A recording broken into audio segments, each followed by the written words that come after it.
Hello everybody, I just want to do a quick video to show you how I do the beehive technique when it comes to quilling.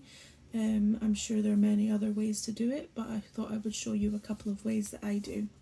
So you'll take your strip of paper and your slotted quilling tool, and what I like to do is I like to start about an inch down from the top of the paper, and I put my tool in just an inch down, and then I roll away from myself.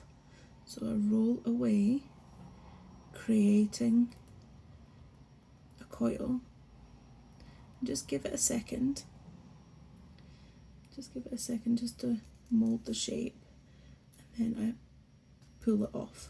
Now, you can see here, if it'll focus,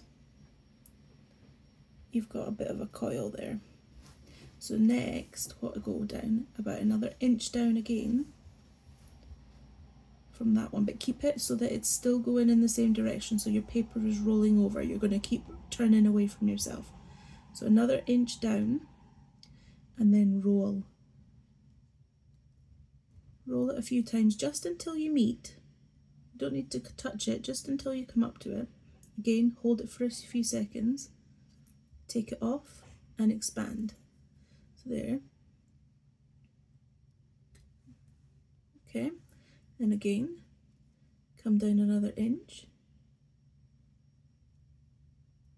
and roll away. Hold it, take it off, and let it expand. So you can see on up against the white there. It's hard to see it focused. Well, another way to do it would be, you could do your first, I'm just going to show you, this is not me doing it onto here, I'll just show you from here. So what you could do is shorter coils, so you roll away just a tiny little bit and release. Again, down maybe ½ inch, just a little roll and release. Another ½ inch, roll and release. So you get these two different types. If I can get it up against the white, it'll be easier to see. So this one is more like a wave, and then these ones have more of a coil. See the difference in them? So these are done rolling in the same direction. You could also alternate. So you would go one direction, take it off,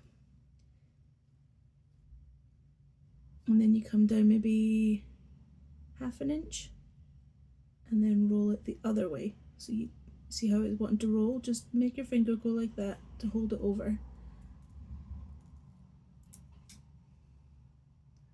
Bring it up to the other coil and release. So they're going towards each other. And then you would do the same for the next one, about ½ inch, and roll towards and release.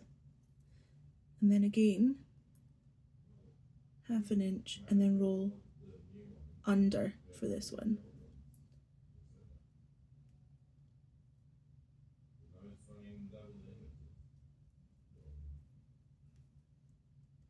And then again, roll towards,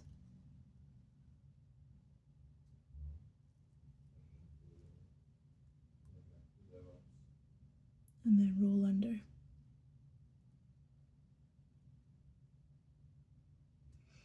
So these ones are a lot closer together. You see that? If I get it up against the white again. So you've got the ones we initially did, the first ones that are like a wave, and then these ones are closer together. or you can do the alternating shapes, so they go back and forward, back and forward.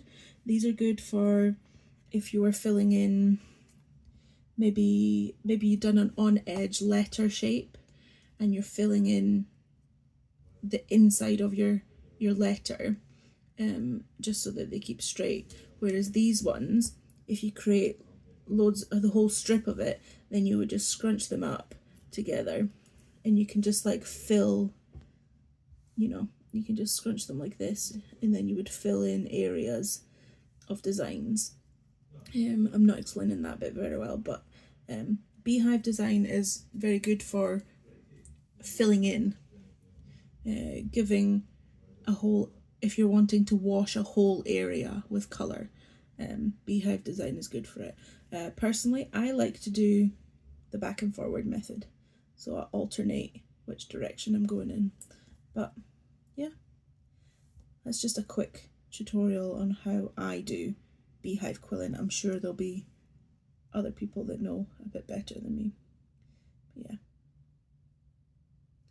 if there's any other techniques you'd like me to show you, please do let me know in the comments below, and I will try and make up a little video. Bye!